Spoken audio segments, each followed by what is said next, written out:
So, Nick, one of the most important and most impressive things about Walt Disney, the founder of Disney Company, is how he meticulously planned his vision in combining first the film, then partnering with TV, and eventually build out merchandising as well as the Disneyland. Essentially, complete the dream by giving customers this flywheel experience.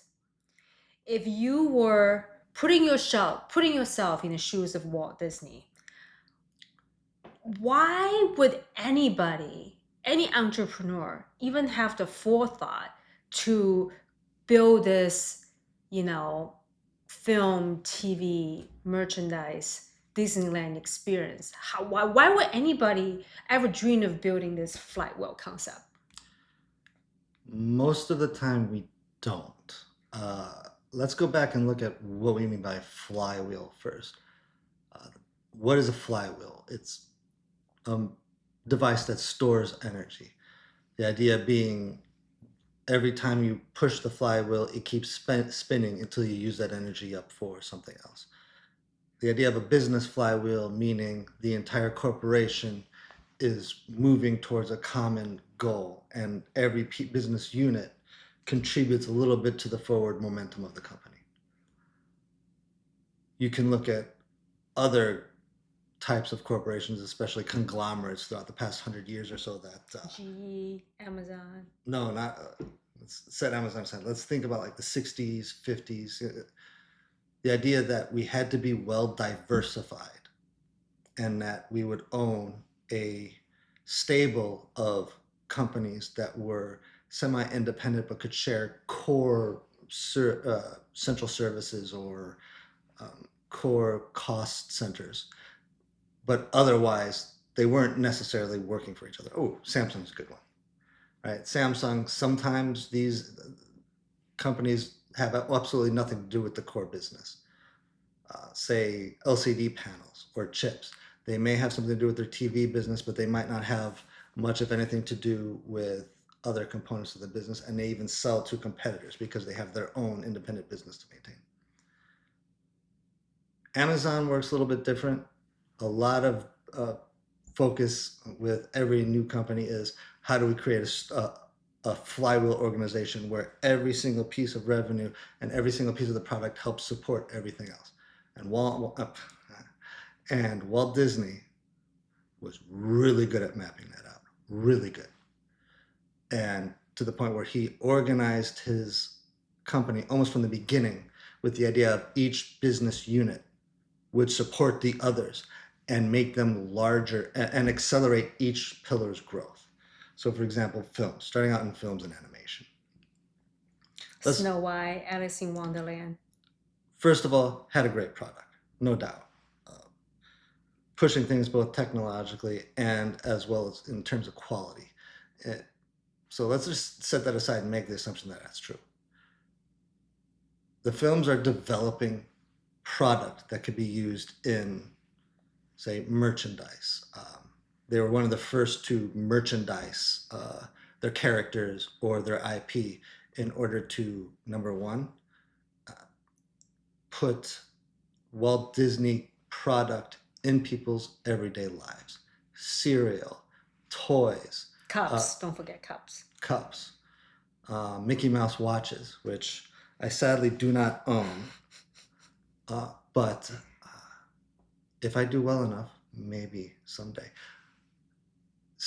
Items that will put Disney's it not just in people's everyday lives, but in their face, right? Number two, sales. We are now creating a revenue source that allows us to fund what are very expensive productions. The amount of time and money in developing color film, in having floors full of animators, just an army of people to put these things together. So we've already created now a flywheel of two business components that work together, that with the success of one pushes the success of the other. Then you add in media. specifically, say, radio and early television. Now we have the ability to, number one, create tie-ins with what we've already created as a valuable IP, because now it's in people's everyday lives, and it's in their minds. We're able to create shows or sponsorships that promote the continual engagement of Disney property. Go back and think about what it is that I want to pick on the car company for a second. Ford, right? Nobody watches a Ford advertisement and says, I'm going to go out and buy a Ford. The main value of a Ford advertisement is to remind your existing customers that you are there, to remind them of the value that this truck is producing for you, and to remind you in 3 to 5 years when it comes time to replace it, we want your business. We made you happy the last time. We're going to make you happy again. We're not selling an individual thing. Disney very early on caught on to that with tie-in shows, small segments, being able to show previews and up-and-coming tie-ins to new films. And media quickly became not only a sales boost in terms of selling ad time on their shows, but the shows themselves tying back into merchandising, generating more sales, tying back into films, generating both interest for the future films and continual engagement on the past films. Then we tie into theme parks. Love the theme parks. Again, we're going to assume that it's a good product. I don't want to get into what the product is, but again, here is an incredible capital expenditure, almost a ridiculous one. Having never heard of a theme park before, I can't imagine anybody would have signed off on the idea that we're going to spend massive amounts of money to create a playground by which people are going to come all over the country to come and see and play in. But the sales from merchandise and the sales from advertising and other media exposure paid for, again, the ability to take that big bet. Right. Again, we have the flywheel. We now have such a good revenue, positive revenue boosting of each of these pillars that they're able to add this fourth pillar in, one that otherwise would not have been financially viable. What does the theme park provide? An experience by which the customer is completely immersed in the Disney IP. Hate to be, why not call it that? We're immersing you in our product. You are now living our product. You're paying for the experience of this product. You're going to buy merchandise that's exclusive to this experience to memorialize and bring it back to you and make it part of your life again in a much deeper way than just tie-in merchandise would do, right? This is no longer a cereal box. This is something that I experience. You now get to experience living in Walt Disney's mind. Correct. Anytown, USA. I'm nostalgic for a time now that I have never experienced nor ever could imagine is actually never even existed. But we're all nostalgic for it. And the moment you walk down Main Street, you know that this is someplace special and that you long for it, right? That's the whole design of the entrance to Disney World. So, yeah. No, go ahead. So speaking of nostalgic, and one of the things that Walt Disney and his ability to accomplish things is how he was able to capture and invoke emotion. So even in today, in the Disney World and Disneyland, one of the rules is that when a little kid come to the associate who, dress up in certain characters, and when the little kid hug the associate is not allowed to let go until the little kid lets go first. The other example is that, we all wash his windows, and Disneyland, those associates, they do too, except they're not washing windows. They're not just like spraying water on the window and clean the window. What they do is they use colorful soap and they start drawing like the Disney characters. and essentially make it like you're living in a magical, wonderful land where none of the problem exists. I remember the first time I went to Disney, this emotion of warm and positive, fuzzy feeling. So Disney was like the ability to invoke emotions that is incredibly positive, long lasted until my memory of the actual park has ended. So what are your thoughts in terms of like how do we, number one, what this is the ability to evoke emotions using story and other tools, and number two, what is that? What is the implication to the business? You could write a book on that. They did. Okay. So number one, I don't wash windows. I have 3 dogs and they destroy my windows. I've long since given up on cleaning the windows. Number two, that experience, we try to do that with everything. So even when you go through an automated car wash, oh, look, it's butterfly foam. Look at all the pretty colors. Does it have to be all a bunch of different pretty colors? No, but it heightens the experience, even if for a moment, to the point where your kid wants you to pay an extra $5. Sometimes people say yes. Well, Disney's that times 1,000, right? We build stories that are timeless, stories that tell a message that's relevant to what's occurring in present day, and stories that will connect deeply to the children that are watching them. Like we're talking deep imprints. So great example is Bambi, right? Bambi's about a deer who's dad's off doing something, protecting, but generally not there.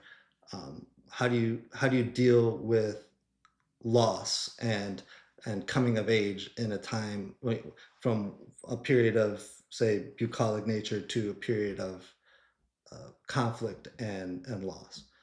And one of the reasons for that tie-in would have been the experience of children during World War II, right? Dad's not away, experience the loss of a parent. How is it that we deal with that? Okay, good timeless story. Very relevant to the time period and the experience of the children, and something that'll leave a deep imprint. Now we're going to generate that experience across physical products. We're going to continuously re-engage with that story, and people are going to accept it, not just because we're selling it over and over again, but because it is relevant throughout these people's lives. That story doesn't change, and your impression of it doesn't change over time. That moment of time, that experience, and that relationship to the product endure. And so that's why for generations you had parents, I was about to say making, watching Bambi and getting the similar engagement from these early stories as you would even today. So I want to go back to all good points. I want to go back to the flywheel concept just for a bit. So we know that Disney does a really good job in creating and implementing the flywheel and generating revenue. We also know other companies that does, a fantastic job. But what we also know is that there are a lot of companies, good companies that was once, prominent of its time, try to do this, but did not, and well, case in point, GE has a lot of like 1,000 different, subsidiaries, but somehow, ended up sold the portion one by one, and today is not what it was in the Jack Welch days. And other than the ability to tell the story, business love to use the word synergy because one can just make a broad statement that, oh, Disney product, Amazon just have this synergy in creating this flywheel. But companies like GE, the subsidiaries, the subproducts, does not have the synergy. So do you want to talk about synergy? Sure. Is that a real or is that made up? It's made up. Okay. Because it feels like... Well, it's made up in the sense that a flywheel is made up, but synergy is even more broader in general. It doesn't really mean anything. I think Some companies succeed and some other fail, not because of the idea is wrong, but because of the execution. So you can make an argument that, hey, we want to touch end to end, right? Make every touch point of the customer's journey, but the idea lies in the execution. Like, how well have you executed this idea? Right. Yeah. And if it's not a core competency, there's a pretty good argument that you shouldn't be doing it. Yes. So reading Walt Disney's biography, one thing that struck me is that he is a true entrepreneur. Like, he started out as an animator, illustrator, ended up becoming, in every aspect of the business, the Walt Disney Empire, like he touched everything. Nothing goes without his approval. So, is there any lesson learned here for the entrepreneur that aspire to build a company as great as Disney? If you're going to be an entrepreneur, you're going to be married to your company. Yes, that's actually his wife said. What his wife said. Yes. Well, yes. She's not the only one. No. But yeah, you're going to be dedicated, and you must be dedicated and care more about your company than anyone else does, because no one else will. And that means you have to understand and plan both for the present and for the future, which most people can't. They usually do one or the other. Yeah, as great as he was, reading his book, it feels like he's in constant agony because, number one, he was the type of person that thrived in uncertainty and loved the challenge. And number two, the weight of the shoulder when your name is on the door, the weight it's always on you. So he was not a particularly happy man. And reading his book, despite being impressed by how much he has accomplished, makes me wonder, why would anybody want to be an entrepreneur? Because of the pain and suffering one must endure.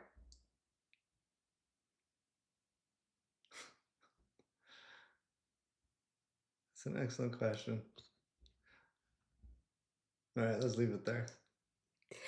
So today we'll talk about Walt Disney, his wonderful, meticulous plan, flywheel, the potential synergies, although we didn't really discuss that in detail, and the strong emotions that companies strive to create in order to deepen the relationship with the customer. What is the one takeaway that you want people to receive from this conversation?